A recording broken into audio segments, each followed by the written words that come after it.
जय श्री कृष्ण एवरीवन। चलिए भाई, हमने बायो सावर्ट लॉ पढ़ लिया था और अब हम उसके एप्लीकेशंस पढ़ने जा रहे हैं। क्लियर है? तो अभी जो एप्लीकेशन है पहला हम पढ़ेंगे। देखो, बायो सावर्ट लॉ क्या करता था, एक छोटे से एलिमेंट की वजह से छोटा सा मैग्नेटिक फील्ड बता देता था। याद आया? छोटा सा एलिमेंट होता था, उसकी वजह से छोटा सा मैग्नेटिक फील्ड डी बी आता था। क्या आता था? D B mu nought by 4 pi I D L cross R कह लो, और डीएल क्रॉस आर कह लो, या कह लो डीएल आर साइन थीटा। एक ही बात है, ए क्रॉस बी होता है A B sine theta upon R की पावर 3। याद है ना? आर का मैग्नीट्यूड और उसकी पावर 3 ये था। तो इसके बेसिस पे हम डेरिवेशन करेंगे। ठीक है? अब जैसे मान लो कि एक वायर दिया हुआ है। क्या दिया हुआ है? एक वायर दिया हुआ है। देखो, साथ के साथ इलेक्ट्रोस्टैटिक पूरा रिवाइज हो जाएगा तुम्हारा। मतलब ऐसा नहीं कि यही रिवाइज हो जाएगा, तुम बस कॉपी खोल के देख लेना एक बार। जैसे जब तुम रिवाइज करोगे नोट्स बनाने के बाद, ये वाला साथ में इलेक्ट्रोस्टैटिक्स भी देख लेना, तो काफी हद तक रिवाइज हो जाएगा। ठीक है? साथ के साथ तो ध्यान से देखते जाओ। मान लो जैसे कि फॉर एग्जांपल यहां पे हमारा क्या दिया हुआ है भाई, यहां पे पूछ रहा है कि बताइए, इस पॉइंट पे पूछ रहा है बताइए कितना होगा। ये एक वायर है जिसमें करंट फ्लो कर रही है आई। ठीक है? यहां से यहां तक की परपेंडिकुलर डिस्टेंस क्या गिवन है जी? डी गिवन है जी। कितनी गिवन है जी? डी। ये ऊपर वाला एंगल मान लेंगे आप θ1 गिवन है, ऐसे ही नीचे वाला मान लेंगे θ2। सेम टू सेम मैंने इलेक्ट्रिक फील्ड निकलवाया था, याद करो। लैम्डा चार्ज डेंसिटी होती थी, इलेक्ट्रिक फील्ड निकालते थे इस पॉइंट पे। याद आया? अब ऊपर वाला θ1 नीचे वाला θ2 ऐसे ही था। याद आ रहा है कुछ कुछ? है ना? तो एक्स में लगाता था, वाई में लगाता था, बस वहां दो एक्सेस में किया था डेरिवेशन, यहां सिर्फ एक ही एक्सेस में होगा। ठीक है? देखते जाओ ध्यान से। तो भाई हम फॉर्मूला लगाएंगे। अब हमने कैसे करा भाई, आप तो छोटा सा निकालना जानते हो। छोटे से एलिमेंट की वजह से, छोटा सा एलिमेंट क्या होता था? Ideal vector. याद आ रहा है ना? छोटा सा एलिमेंट आइडियल वेक्टर। तो वो छोटा सा एलिमेंट लो, छोटा सा लिखो, और फिर पूरा करने के लिए क्या कर देना? इंटीग्रेशन कर देना। ये तो करेंगे भैया, देखो भाई करेंगे। अब ध्यान से देखो। तो देखो कैसे लिया एलिमेंट मैंने। यहां से देखो, मैं गया वाई डिस्टेंस पे गया मैं यहां से। भाई ये जो पॉइंट है ना, ये यहां से कर रहा हूं मैं, ध्यान से देखना। इस वाले पॉइंट से ये डी डिस्टेंस थी, इस वाले पॉइंट से मैं वाई डिस्टेंस पे गया। कितने डिस्टेंस? वाई पे। और मैंने जो छोटा सा एलिमेंट लिया वो लिया डी वाई, यानी डी एल की जगह बस मैं क्या लिख रहा हूं? डीएल की जगह क्या लिख रहा हूं मैं? आई डी वाई ले रहा हूं। ठीक है? बस इतनी सी बात है, और तो कोई है नहीं बात। डी वाई लिया। करंट कितनी है? आई। तो एलिमेंट हो गया I D Y vector. Clear है? आई डी वाई हो गया भाई, अच्छी बात है। ये वाली डिस्टेंस सपोज भाई आर है। ठीक है? क्योंकि भाई ये आर होता था ना इसमें, ये आर क्या होता था याद करो, ऐसे एलिमेंट बनाया था मैंने आईडीएल, और इससे आर डिस्टेंस पे था पॉइंट। तो देखो ये जो एलिमेंट लिया है मैंने, ये मेरा जो एलिमेंट है, इससे तो आर डिस्टेंस ये वाली है ना, ऐसा। और सपोज ये एंगल थीटा है। सपोज करो ये एंगल क्या है? थीटा। इसी थीटा की लिमिट रख दूंगा मैं। थीटा की क्या रख दूंगा? लिमिट्स। बिल्कुल ऐसी डेरिवेशन किया था, याद करो। ठीक है? तो याद आ गया होगा कुछ कुछ तो। चलिए भाई आगे बढ़ते हैं। अच्छा जी, अब मैग्नेटिक फील्ड लिख रहा हूं मैं, छोटा सा डीबी लिख रहा हूं। देखो ध्यान से, वही लिखूंगा जैसे लिखते हैं। डीबी क्या आएगा भाई? डीबी आएगा म्यू नॉट अपॉन 4 पाई। ठीक है? करंट कितनी है? आई मानी हुई है। डीएल की जगह मैं डीवाई लिख रहा हूं जी। क्या लिख रहा हूं जी? डीवाई। क्लियर है चीज? अच्छा एक बात बताओ मुझे, ध्यान से देखते हैं ना। डीएल क्रॉस आर, तो ये डिस्टेंस हो गई आर, और साइन थीटा और लिख ले रहा हूं कि अगर ये मैं साइन थीटा की जगह साइन फाई मान लेते हैं इसको। ध्यान सुनिएगा मेरी बात। ये एंगल फाई मान लिया सपोज करो। क्या मान लिया? Suppose phi. अगर याद करो कल जो डेरिवेशन किया था उसमें ये एंगल थीटा मानते थे, डी है ना, आर और ये डीएल होता था। डीएल और आर के बीच का एंगल क्या मानते थे? थीटा। इस बार डीएल इधर है और आर इधर है, तो मैं फाई मान रहा हूं। तो कल तक साइन थीटा लिख रहे थे, अब साइन फाई लिख लेंगे। इसीलिए कोई बड़ी डील नहीं, तुम चाहो तो थीटा लिख लो, इसको फाई कर लेना। फाई लो, तुम इसको फाई कर लेना, कोई दिक्कत वाली बात नहीं है। लो इसको फाई कर लिया मैंने। क्या कर लिया? फाई लिख लो। इसको भी फाई 1 कर लो और इसको भी फाई 2 कर लो, कोई दिक्कत वाली बात नहीं है। इसको थीटा मान लो, सिर्फ नाम ही तो चेंज करना है, उसमें कौन सी बड़ी बात है। ठीक है? क्योंकि हम मैच हो जाएगा, कल भी थीटा पड़ा था, आज भी थीटा है। ठीक? ये समझना। अब ये थीटा कैसे निकालो? देखो कोई बड़ी बात नहीं है इसमें। डिवाइडेड बाय आर की पावर 3 करनी है, ये तो समझ में आ रहा है। एक आर से एक आर कैंसिल हो जाएगा। बोलो समझ आ रहा है कि नहीं? एक आर से एक आर कैंसिल कर दूं तो सिर्फ आर स्क्वायर बच गया यहाँ। तो सिंपल सी बात ये बची है कि नहीं? पक्की बात है। अब देखो थीटा देखना कितना आसान है। ये भाई फाई है, ध्यान से देखो इस वाले ट्रायंगल को देखो, ये फाई है और ये मेरा हो गया थीटा, ये पूरा थीटा है। अच्छा ये कितना है भाई? ये हो गया 180, ये हो गया, ये तुम्हारा 90 हो गया। तो ये कितना आया? 90 माइनस फाई। भाई ये फाई है 90, तो ये 90 माइनस फाई, तीनों एंगल का सम 180 आ रहा है। ये 90 माइनस फाई है, तो थीटा कैसे निकलेगा? देखो ये लाइन बन रही है, ऐसे करके लाइन जा रही है। ये एंगल है 90 माइनस फाई और ये एंगल है थीटा। इन दोनों का सम 180 होगा, यानी 90 माइनस फाई प्लस थीटा बराबर 180। मानी जाएगी ये बात? ठीक है? तो sorry 90 minus phi, 90 minus phi plus theta equal to 180, पूरी लाइन बन गई। तो यहां से थीटा कितना आया? उधर ले जाओ, 90 प्लस फाई। बोलो मानोगे कि नहीं मानोगे? थीटा कितना है 90 + 5, तो मैं वहीं से लिख दे रहा हूँ डायरेक्ट। तो डायरेक्ट आपको इस फिगर से समझ में आ जा रहा है कि अच्छा थीटा तो कुछ भी नहीं है, बस 90 + 5 गिवन है ये तो। और भी दूसरा तरीका था, ये देखो सिंपल सा, ये देखो ये अगर 5 है तो ये वाला भी कितना हो गया 5, ऑल्टरनेट एंगल, ठीक है, पर ये 90 है तो ये पूरा एंगल हो गया 90 + 5, खत्म, डायरेक्ट हो जाता है, ठीक है। खैर, तो साइन थीटा की जगह क्या लिख दे रहा हूं मैं 90 + 5। तुम चाहे अगली लाइन में लिख लेना, पहले ये लिख लेना फिर अगले बारे में, लेकिन मैं इसी बारी में लिख देता हूं 90 + 5, ठीक है। और सब लोग जानते हैं sine 90 + theta sine 90 + 5 cos 5। Sine 90 + theta cos theta होता था, याद है ना, तो साइन 90 + 5 cos 5। तुम अगली लाइन में लिख लेना, मैं यहीं पे लिख दे रहा हूं, कोई दिक्कत, कोई समस्या, कोई परेशानी? यहां तक समझ में आएगी नहीं, पहले इतना बताओ। बहुत सुंदर, बहुत बढ़िया, मजा आया, वाह वाह। चलिए भाई, अब अच्छा ध्यान से देखो भाई, एक बात बताना मुझे बेटा, क्या मैं आर को, क्या ये जो आर है, मुझे तो 5 के टर्म्स में चाहिए। देखो वेरिएबल कौन कौन है, ये वाई भी वेरिएबल है भाई, वाई इतना ऊपर जाके एलिमेंट लिया है तो कभी इतना ऊपर जाके एलिमेंट लूंगा, फिर कभी इतना ऊपर, फिर कभी इतना ऊपर, तो वाई वेरिएबल है। तो मुझे इस डी वाई को नहीं रखना, मुझे तो थीटा की लिमिट लगानी है, किसकी, इस 5 की लिमिट चाहिए मुझे, तो किसकी लिमिट चाहिए, 5 की लिमिट चाहिए, ठीक है। तो मुझे 5 में चेंज करना है, यानी डी वाई को नहीं रखना मुझे, आर को भी नहीं रखना, यानी इनको चेंज करना है 5 के टर्म्स में। तो देखो कितना अच्छा चेंज हो जाएगा बड़े आराम से। सबको समझ में आ रहा है कि आर cos 5 डी के बराबर होगा भाई, इस ट्राइंगल से सबको समझ में आ रहा है कि आर का जो cos 5 वाला कंपोनेंट है वो डी के बराबर है, यानी आर को लिख सकता हूं मैं डी सेक 5, यानी यहीं से समझ में आ रहा है कि आर को क्या लिखा जा सकता है, डी सेक 5। बात समझ में आई, पक्की बात है, आर को लिख लिया डी अपॉन cos 5 मतलब सेक 5। ऐसे ही देखो वाई को क्या लिख सकते हैं, आप अगर ध्यान से देखें तो वाई अपॉन डी को मैं लिख सकता हूं tan 5। वाई को क्या लिखा जा सकता है, perpendicular upon base is equal to tan theta, है ना, tan 5। तो यहां से क्या हो गया, ध्यान से देखो, y बराबर d tan 5 है कि नहीं। अब दोनों तरफ डिफरेंशिएट कर दो जरा, डिफरेंशिएट dy, ये वाला d तो कांस्टेंट है, कांस्टेंट, ये d डिफरेंशिएशन वाला d है, भूलना मत, ये बात सोचना, ये वाला d है, ये डिफरेंशिएशन वाला d है, dy छोटा सा dy, ठीक है, dy।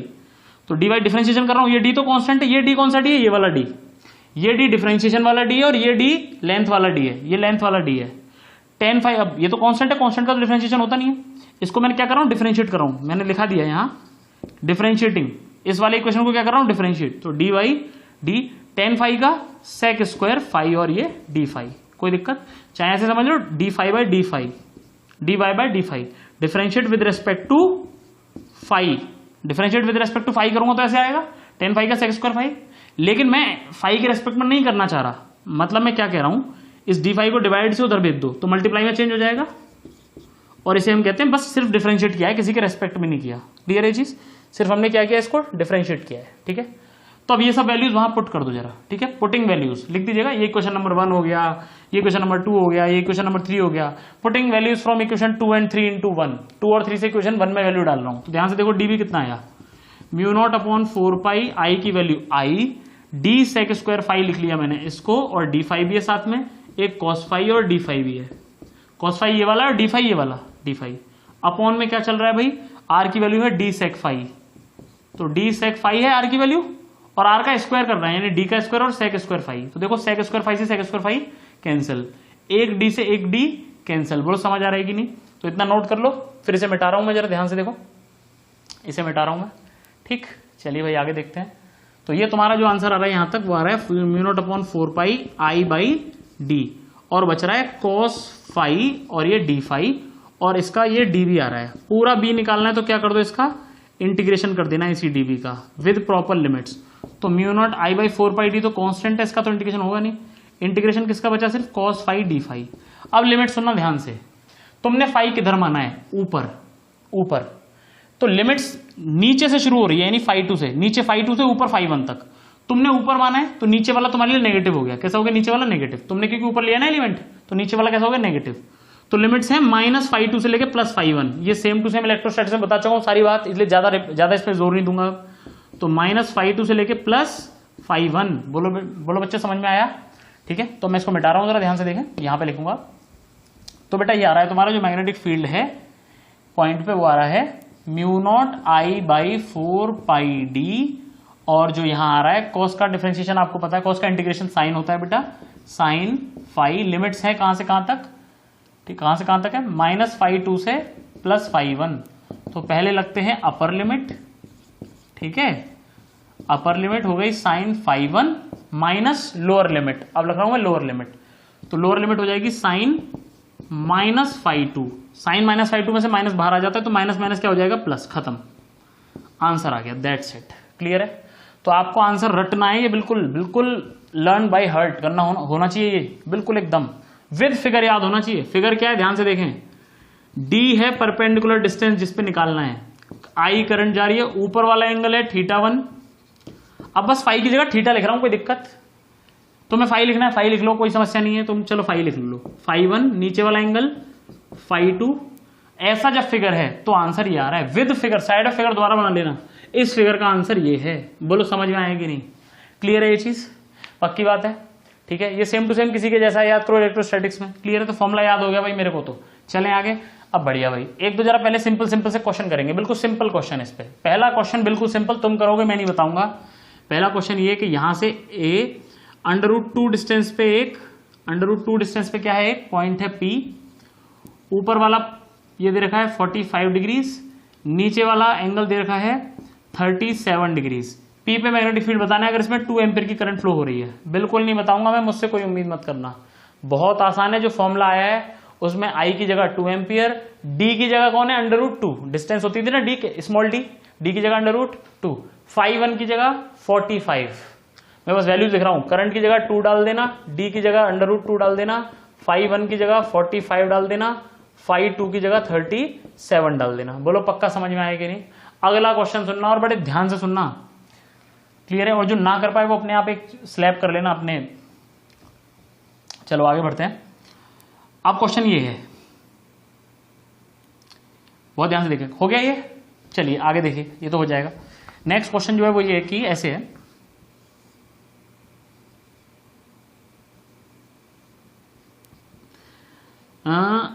ये जो एंगल गिवन है, ये वाला जो एंगल गिवन है, ये वाला, दिस एंगल इज गिवन, ये डिस्टेंस पहले इस डिस्टेंस समझिए जरा ध्यान से।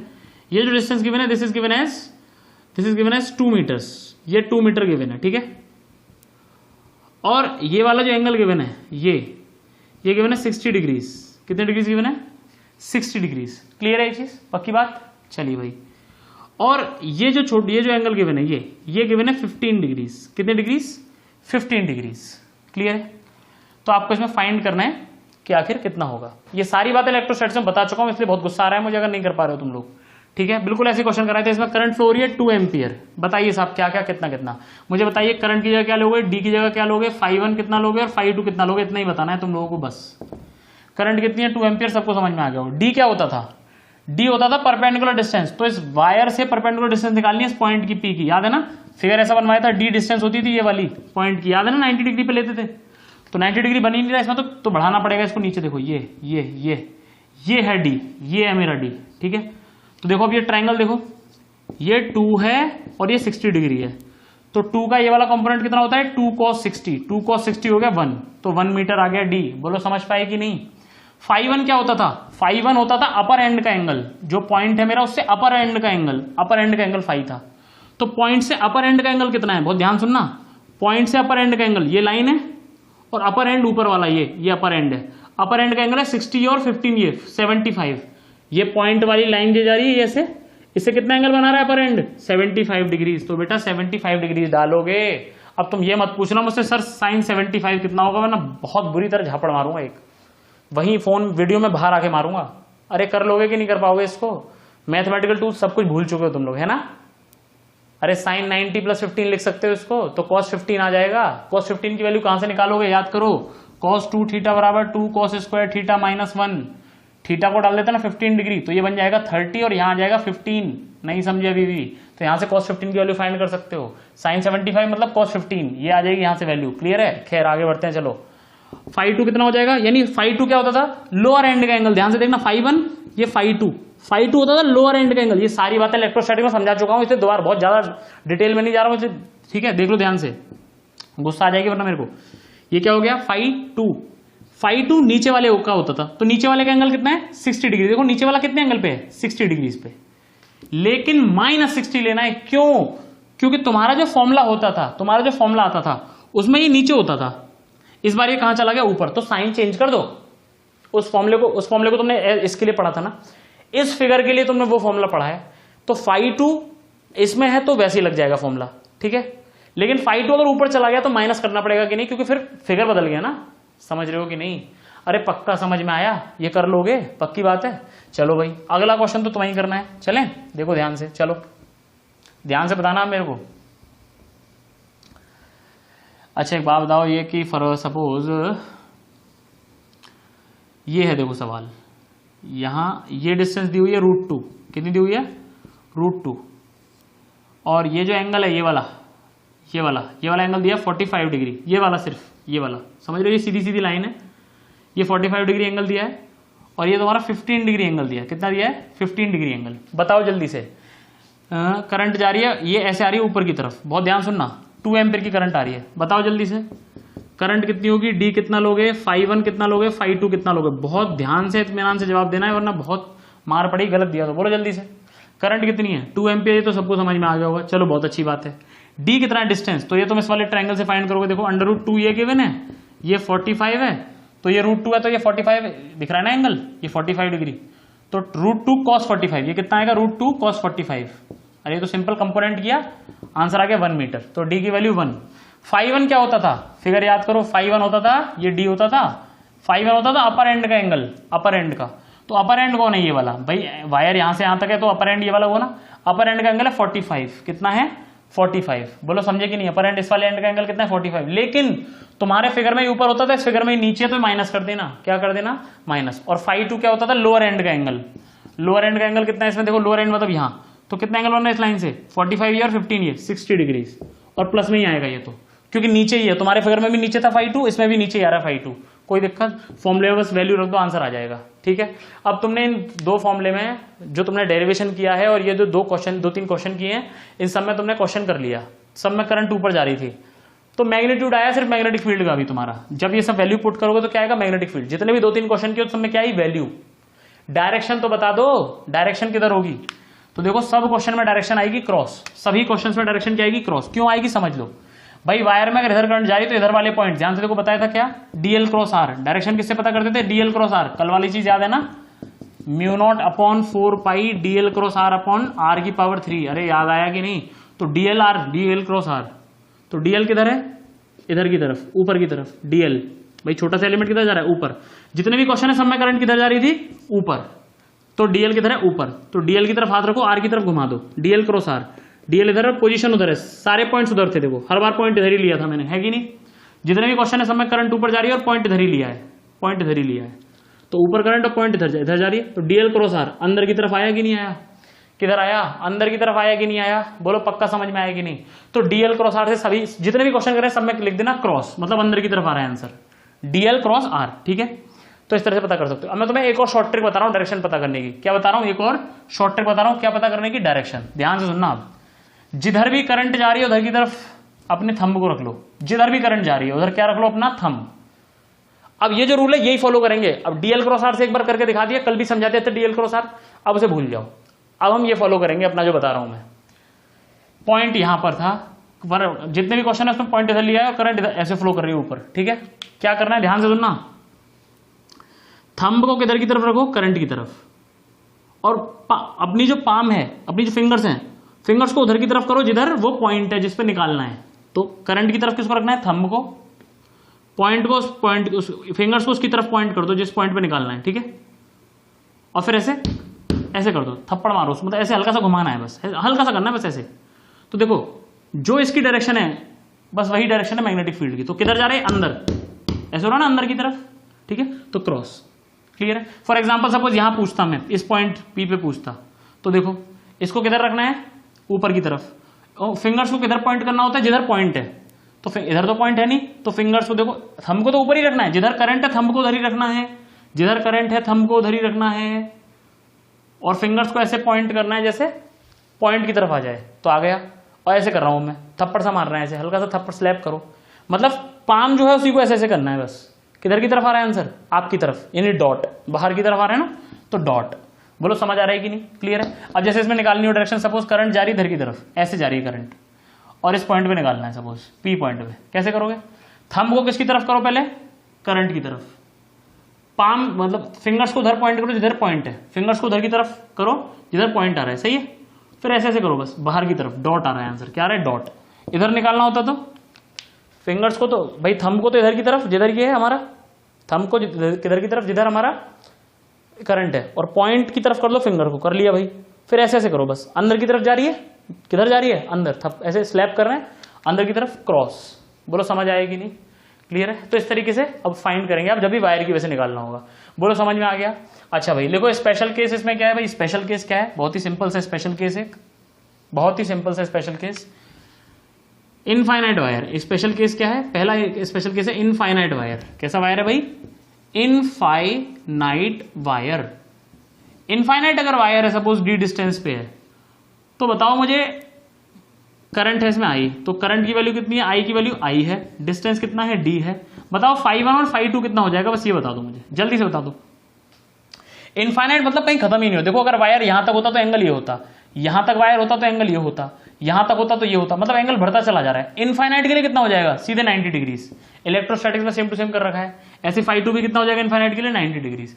और जब वैल्यू डालोगे फॉर्मूले में 4μ0/4πd इंटू आई, ब्रैकेट में क्या था sin φ1 यानी sin 90 प्लस sin 90, sin 90 होता है 1 और 1 मिलके हो गया 2 से 2 क्या हो गया कैंसिल। तो इस केस में आंसर कितना आता है, μ0/4π इंटू 2πd। भूलना नहीं इनफाइनाइट वायर की वजह से क्या आएगा आंसर, μ0I/2πd। बोलो समझ में आ रहा है कि नहीं? अरे पक्की बात है, हटा दो इसको। चलिए भाई और आगे बढ़ते हैं, थोड़ा सा और आगे बढ़े। इसका दूसरा केस है सेमी इनफाइनाइट वायर, ये वहां पे भी कराया था, याद करो। सेमी इनफाइनाइट सेमी इनफाइनाइट के केस में क्या होगा जल्दी बताओ। अरे सेमी इनफाइनाइट स्पेलिंग तो लिख ही लोगे तुम लोग। सेमी इनफाइनाइट मतलब जैसे यहाँ, जैसे ये डी डिस्टेंस है, यहाँ पे है पॉइंट, इधर इनफाइनाइट पे है लेकिन उधर इनफाइनाइट पे नहीं है, ऊपर की तरफ नहीं है लेकिन नीचे इनफाइनाइट जा रहा है, ठीक है। तो करंट की जगह आई लिखना है, आई की जगह तो आई लिखोगे, मतलब इसमें आई करंट है सपोज, डिस्टेंस तो डी ही है। φ1 हो गया 0 डिग्रीज। φ1 होता था ऊपर वाले एंड का एंगल, तो ऊपर वाले का तो कुछ एंगल बन ही नहीं रहा, सीधे सीधे इसी लाइन की सीध में आ गया एकदम, क्लियर है, 0 डिग्री। और φ2 नीचे अगर देखें तो बहुत नीचे जा रहा है, ऐसे बिल्कुल इनफाइनाइट पे जाके मिलेगा, ये 90 डिग्रीज। कितना? 90 डिग्रीज। इलेक्ट्रोस्टैटिक्स में बता चुका हूं, सेम टू सेम, क्लियर है। 90 समझ में आ गया होगा, जो नहीं भी पढ़ा है वो उसको भी समझ में आ रहा होगा। मैं भले ही कह जरूर रहा हूं कि इलेक्ट्रोस्टैटिक्स में बता चुका हूं, लेकिन पढ़ा पूरा का पूरा ही रहा हूं, ये याद रखना, ठीक है। हाँ पता चला वो सर मैंने तो इलेक्ट्रोस्टैटिक्स पढ़ा ही नहीं, ठीक है। नीचे की तरफ जा रहा है, किधर जा रहा है ये, नीचे की तरफ, तो 90 डिग्रीज बन जाएगा पूरा का पूरा। इनफाइनाइट पे मिलना है तो ऐसे बिल्कुल सीधे सीधे जाना पड़ेगा कि नहीं, बहुत दूर जाके मिलना है तो लाइंस को पैरेलल होना पड़ता है। हम जानते हैं पैरेलल लाइंस कहाँ मिलती है, इनफाइनाइट पे, तो इसको जाके मिलना है तो पैरेलल होना पड़ेगा, मतलब ये एंगल कितना हो जाएगा 90 डिग्रीज, तो 90। तो आंसर कितना आ जाएगा जब वैल्यू रखोगे, μ0I/4πd sin 0 प्लस sin 90, तो आंसर आएगा तुम्हारा μ0I/4πd। तो इसको भी याद रख सकते हो चाहो तो, बाकी तुम्हें फॉर्मूला जरूर याद रखना है, μ0I/4πd sin φ1 प्लस sin φ2, फिर कुछ भी कर सकते हो तुम उससे। बोलो समझ में आ रहा है कि नहीं, क्लियर है। चलो एक क्वेश्चन करते हैं इस पे। अब क्वेश्चन करते